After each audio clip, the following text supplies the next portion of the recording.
Hi everyone, this is just a super quick video which explains how I use my ducks to explain the schema mode model to my clients. So there was a post about how you can use nesting dolls, and I really don't think it matters what type of object you use, but I found it just amazing for teaching the mode model. I used to draw it out on paper and things like that, but having sort of tangible objects just seems to make it much easier for clients to understand. So this is just my way. I think there are different ways that other people do it as well. So I put the ducks out on my little table. Normally I'd sit on my chair, but I can't work out how to film that and do it that way. So I'm sitting on the floor today. And I will say to my client that when we come into therapy, we're often experiencing a lot of pain and our schemas have been activated. And there's a part of us that we call the vulnerable part, or little you, that holds all that pain of the schemas. So we've talked about what your schemas are by this point. And when some things happen in your day or during your week, the schemas get triggered and little you has a range of intense feelings related to those schemas. And as a therapist, I'm helping you to build a healthy, wise part. So you see this duck's quite big. He's actually quite cute. He can fit little ducks on his back too. And so you can call this healthy adult, inner leader, whatever you like, what works for your client. And I say often when people come to therapy, they don't have a very big healthy adult part yet, or they have some skills in their healthy adult, but they need to build others. And my job as a therapist is to play the part of the healthy adult and to help you build your own healthy adult part. So this part is like a leader that is kind and fair and like a good parent, a caring parent. So it still sets limits and guides you, but it always has compassion and kindness behind it. And then I'll say, what I find happens is in our childhoods, when we've experienced the events or the type of parenting that causes schemas, a critic part forms to try and keep us in line or guide us, and that can, some clients have a demanding critic, some have an inner critic, and that part learns to say all these messages to us. And quite often when our schema activates, instead of having a healthy, wise part guide us through that, the critic will actually attack little you as well. And I might even go like that to show that.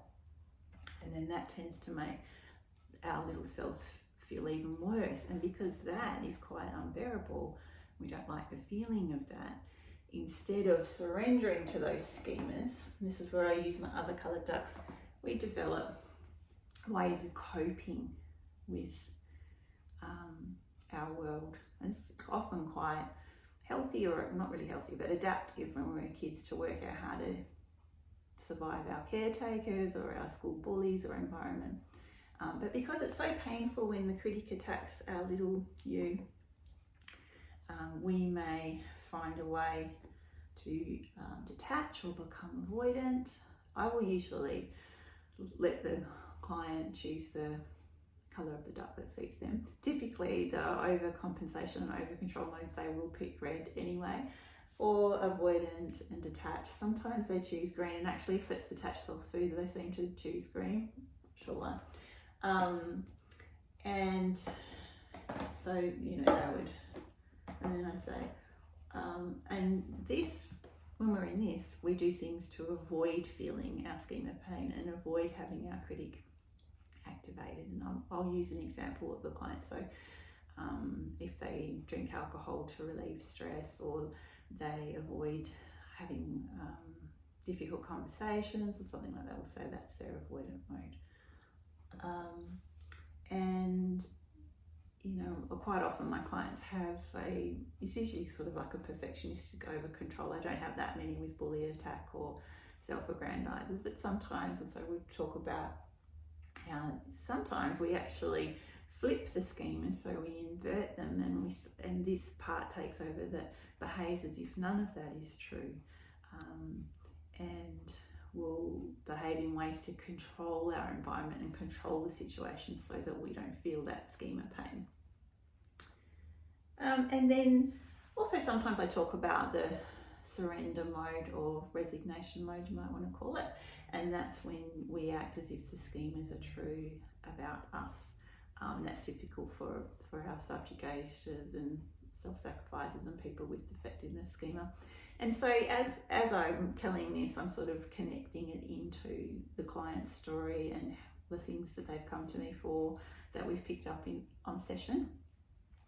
And yeah, it's quite handy, you know, whenever I work with the modes, we might have those out. If I get someone who is terrified of sitting on a chair or something, I might pull out the chair, and I don't think he's in there, and while we first talk about their little selves, I'll just put the little duck on the chair and we'll talk about little you.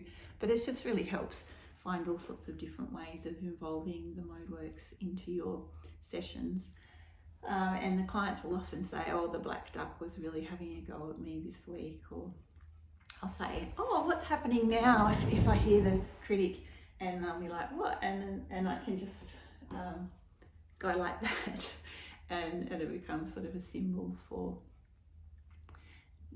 getting people to identify that when that internal critical part activates, it's very painful for our little selves. Yeah, so that's just a really brief video of how I do it. I hope you find it helpful. Thanks, everyone.